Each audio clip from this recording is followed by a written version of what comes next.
육지에는 유령과 UFO, 신비한 각종 괴물에 대한 이야기들이 풍부하지만 호수나 바다에는 같은 것들이 있어도 어부나 해군, 해양과학자와 잠수부들에게만 국한되어 있어서 일반 대중에게는 잘 알려지지 않았습니다.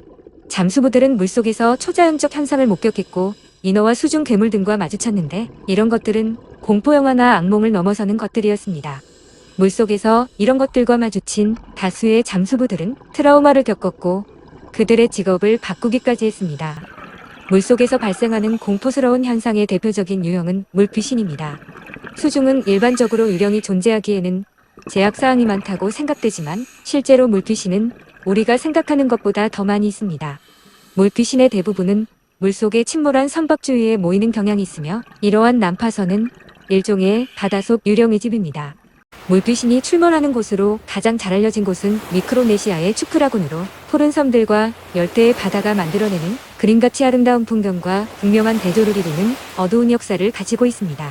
1944년 제2차 세계대전 당시 추크라군을 물자보급 루트와 전초기지로 삼은 일본군에게 미군이 지상과 해상 그리고 공중 공격을 퍼부은 헤일스톤 작전이 전개되었습니다.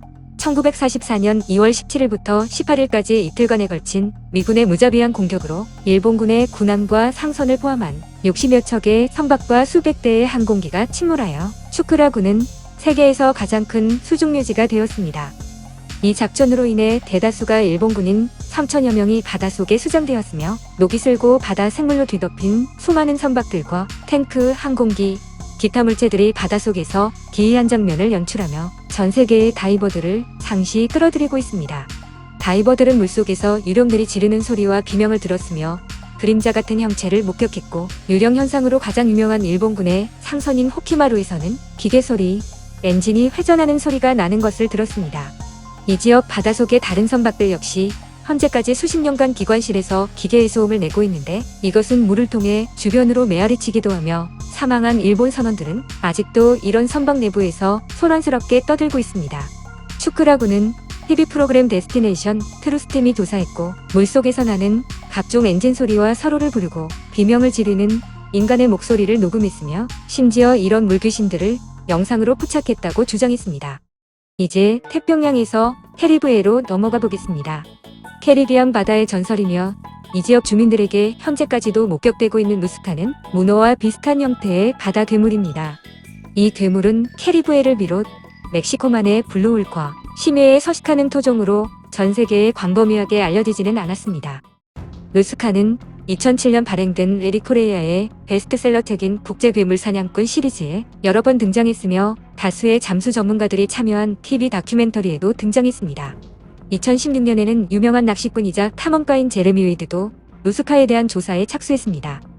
루스카에 대한 전체적인 묘사는 그것이 거대한 문어종이라는 것 외에도 목격자들이 증언하는 공통점이 있습니다. 괴물을 직접 목격한 어부들과 일반인들은 하나같이 루스카의 신체 상부에는 상어 같은 지느러미가 있으며 문어처럼 빨판이 있는 거대한 다리들을 제외하고 머리통의 모양은 문어와는 다르게 면도날처럼 날카로운 이빨이 늘어선 거대하고 긴 턱을 가졌다고 증언했습니다. 실제로 루스카의 사체로 추정되는 가장 확실한 증거 사례들 중 하나는 1896년 미국 플로리다 세인트 어거스틴 근처 해안에 밀려온 거대한 문어로 추정되는 사체입니다. 당시 이미 부패가 심하게 진행된 상태였지만 머리나 몸통으로 보이는 사체에는 지느러미로 보이는 기관이 붙어 있습니다. 물론 심해에서 목격되는 뱀파이어 오징어와 덤보 오징어의 머리에도 2개의 지느러미가 달려 있습니다. 여러 증언과 부패한 사체의 분석 결과 등으로 추정해보면 루스카는 문어와 유사하지만 전혀 다른 새로운 바다 생물이라고 볼 수 있습니다. 당시 세인트 어거스틴에서 발견된 사체에서는 조직 샘플이 채취되어 보관되었고 1957년에 생물학자인 포레스트 오드 박사가 다각도의 분석을 시도했습니다. 오드 박사의 분석 결과는 이 생물이 오징어는 아니었고 일반 문어가 가진 구조와는 분명히 달랐지만 문어와는 유사했습니다. 오드 박사는 결국 이것을 당시까지 학계에 전혀 보고된 기록이 없는 거대한 문어종으로 분류했습니다. 루스카는 넷이나 각종 수장용 형태의 호수와 바다 괴물들처럼 극소수의 개체가 현재까지 살아남아 명맥을 이어가고 있다고 보입니다. 과장이 좀 있지만 루스카의 주요 활동 무대인 바하마를 비롯한 멕시코 유카탄 반도의 심해, 미국 플로리다, 벨리즈 등의 멕시코만과 캐리브해의 주민들은 루스카가 최대 76m 길이로 자랄 수 있으며 가장 작은 것은 22m 길이로 자란다고 주장했습니다. 거대한 대왕오징어 혹은 콜로사루징어로 추정하지만 크기는 이것들보다는 훨씬 거대하며 배를 공격하는 크라켄은 루스카와 쌍벽을 이루는 바다 괴물입니다. 그리고 크라켄이 오징어보다는 문어에 더욱 가깝다는 목격자들의 증언으로 미루어 보면 루스카가 사실상 크라켄일 수도 있습니다. 크라켄은 고대 전설 속에서만 선박을 공격한 것이 아닙니다. 1976년 미 해군의 녹스급 구축함인 USS 테이는 무려 45m가 넘는 거대한 오징어처럼 보이는 바다 생물에게 공격을 받았습니다. 철제 재질인 구축함을 손상시키지는 못했지만 괴물이 선체하부를 감는 와중에 구축함의 소나돔을 감싼 고무 코팅이 8%나 벗겨졌고 거대한 크기의 빨판 자국과 빨판의 잔해가 붙어 있었습니다. 1930년대 중반 노르웨이 왕립해군 소속의 15,000톤급 유류수선은 거대한 오징어의 공격을 무려 3차례나 받았습니다.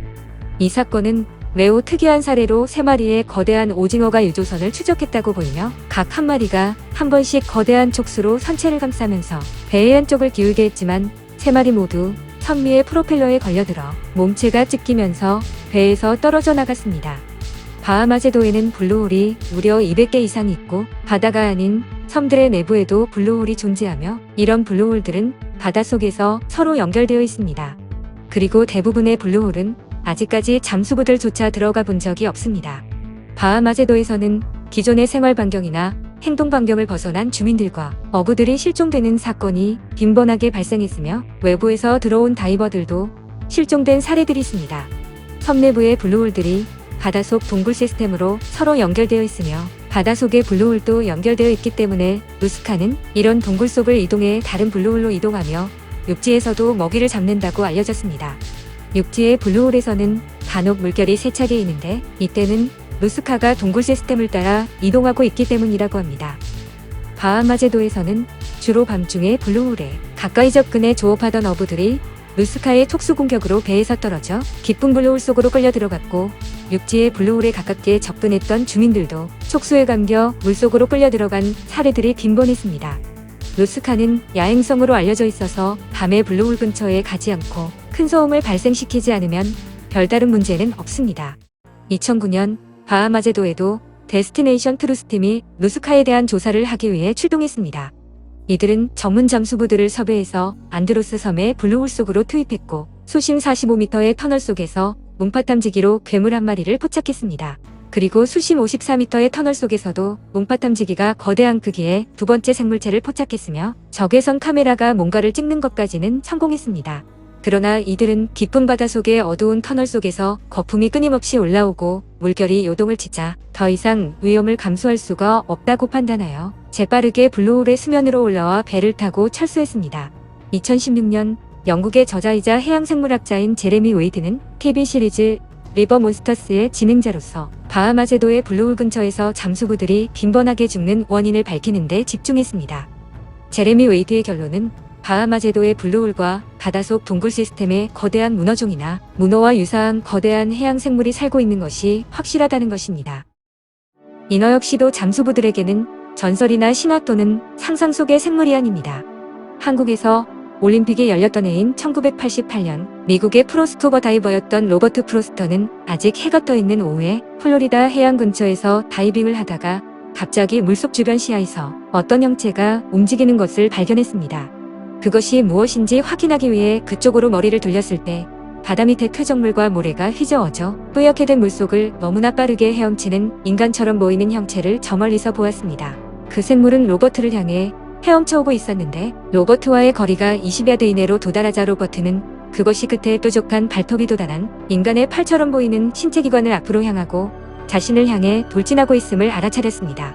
이 생물이 더 가까이 다가오자 로버트는 그것의 실체를 정확하게 보게 되었는데 상체는 매끄러운 피부와 젖가슴을 가지고 있었고 머리카락도 있는 인간 형태였지만 하반부는 물고기와 같은 형태의 비늘로 덮여 있었다고 증언했습니다. 이 생물의 정체가 무엇이든 간에 생물의 얼굴 표정은 전혀 오후적이지 않았습니다. 그 생물은 로버트의 코앞까지 접근했고 로버트는 생물의 눈과 정면으로 마주쳤으며 그것의 눈빛에 압도당하며 공포를 느꼈습니다.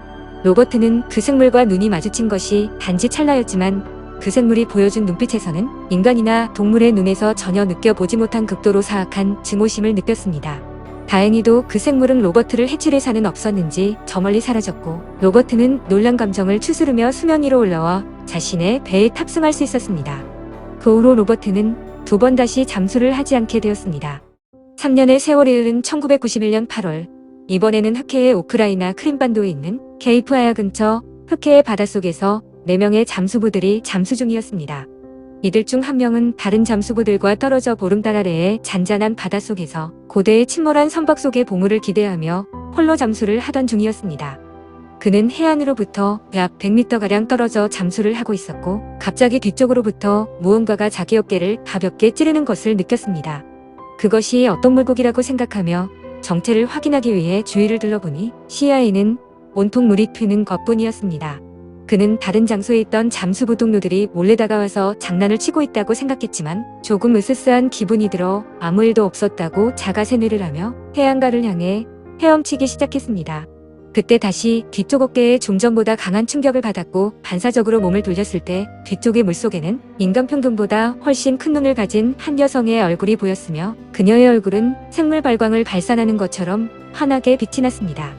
검에 질린 그는 즉시 최대한 힘차게 해안을 향해 헤엄치기 시작했지만 공포로 인해 팔다리가 생각만큼 빠르게 움직이지 않았습니다. 뒤에서는 그 여자가 따라오는 것처럼 물이 요동치는 소리가 들렸고, 그는 물속에서 환하게 발광하는 여자의 얼굴을 보기가 두려워 뒤를 돌아보지 않았습니다. 그는 자기 동료들이 다들 어디에 있는가를 생각하면서 해안까지의 거리가 빠르게 좁혀지지 않는 자신의 느린 속도를 끊임없이 원망했습니다.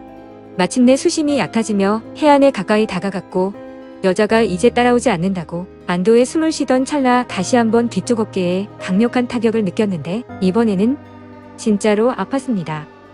그는 자신도 모르게 뒤로 돌아 바로 앞에서 다시 한번 환하게 생물 발광하는 그 여자의 얼굴을 보는데, 그녀의 까만 두 눈에는 실망감이 분명한 감정이 실려 있었습니다. 물론 그 시점에 그 여자의 이런 감정을 생각한 것은 아니었습니다. 이것은 나중에 육지에서 자신의 동료들에게 모든 과정을 증언하면서 회상한 것입니다. 그는 정신없이 비명을 지르며 물에서 나와 모래해변을 달렸고, 물과의 거리가 멀어 안도를 하면서 뒤를 돌아보니 달빛이 환하게 비치는 바다 표면에 커다란 은빛의 물고기 꼬리가 여러 번 튀면서 저 멀리 깊고 검은 물속으로 사라지는 것을 확인할 수 있었습니다. 무서운 경험은 끝났지만 그는 그 후 몇 주 동안 꿈에서 그 여자를 보기까지 했으며, 알 수 없는 이유로 그 생물 또는 여자에게 집착하는 자신을 발견했습니다.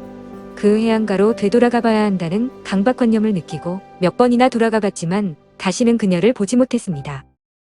1982년 겨울, 평균 수심이 744m인 러시아의 바이칼 호수에는 7명의 구소련 해군 잠수부들이 동계훈련 목적의 잠수를 하던 중이었습니다. 계속 수심이 깊은 곳으로 헤엄쳐 전진을 하던 해군 잠수부들은 약 50m 수심에서 인간과 유사해 보이는 5명의 휴머노이드들을 발견했습니다. 이들 휴머노이드의 키는 어림잡아 3m 정도였고, 피부에 밀착되는 은색 수트를 착용했으며 머리에는 둥근 헬멧을 쓰고 있었습니다.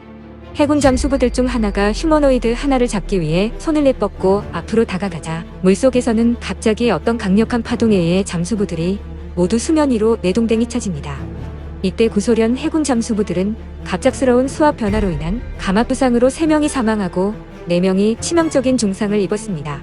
수면 위에 떠있던 구소련 해군 함정은 사망자와 부상을 입은 잠수부들을 물에서 끌어올리고 급히 현장을 벗어났습니다. 이들 미확인 휴머노이드들은 러시아의 호수에서 발견된 유일한 수중 휴머노이드가 아니었습니다. 미확인 휴머노이드는 당시 구소련의 춥고 외딴 지역에 위치한 호수들 전역에서 보고되었습니다. 바이카로 사건이 벌어진 후 몇 주가 지난 같은 해 1982년 겨울, 키르기스스탄 동쪽에 위치한 평균 수심 270m의 이시쿨 호수에서도 구소련 해군 잠수부들의 훈련이 있었습니다. 이 훈련에 앞서 구소련 해군의 잠수부 사령관이었던 데미안 소장은 잠수훈련에 대한 브리핑을 할 때 바이카로에서 발생한 사건에 대해 잠수부들에게 경고를 하면서 수중에서 만나는 휴머노이들과의 접촉이나 교전을 무조건 피하라고 지시했습니다. 이야기는 다시 흑해로 돌아옵니다. 1996년 흑해의 면한 도시인 아나파 앞바다의 수심 8m에서 잠수 중이던 보로비코프는 수중에서 작살로 상어 사냥을 하기 위해 상어를 찾고 있었습니다. 갑자기 그는 키가 약 3m에 달하는 거대한 인간형 생명체 무리가 자기 밑에 물속에서 올라오는 것을 보고 기겁을 했습니다. 이들의 얼굴과 상체는 사람과 거의 같았지만 하체는 유백색을 띠는 물고기 몸체였습니다. 가장 앞에 있던 생물체는 보로비 코프를 목격하고 그 자리에서 멈춘 후에 마치 개구리같이 부풀어 오른 눈으로 응시했고, 다른 개체들은 보로비 코프에게 물갈퀴가 있는 손을 흔들며 지나갔습니다. 이들 휴머노이드 전체는 보로비코프가 불안할 정도로 가까이 다가와서 신기한 듯이 응시하다가 갑자기 모두 어둠이 깃든 깊은 물속으로 사라졌습니다. 앞전 사건들과 이 사례로 미루어 보면 지구의 바다에는 여러 다른 종의 인어들이 서식하고 있다고 추정됩니다. 이러한 사건들을 고려해 보면 지구 행성의 광대한 바다와 호수의 수면 아래에서는 우리가 알지 못하는 괴물 같은 생물과 외계인, 그리고 심지어 인어까지 활개를 치고 있다는 추측이 가능합니다. 인류가 아무리 육지에서 지구 행성을 지배한다지만 그건 전적으로 우리만의 생각입니다.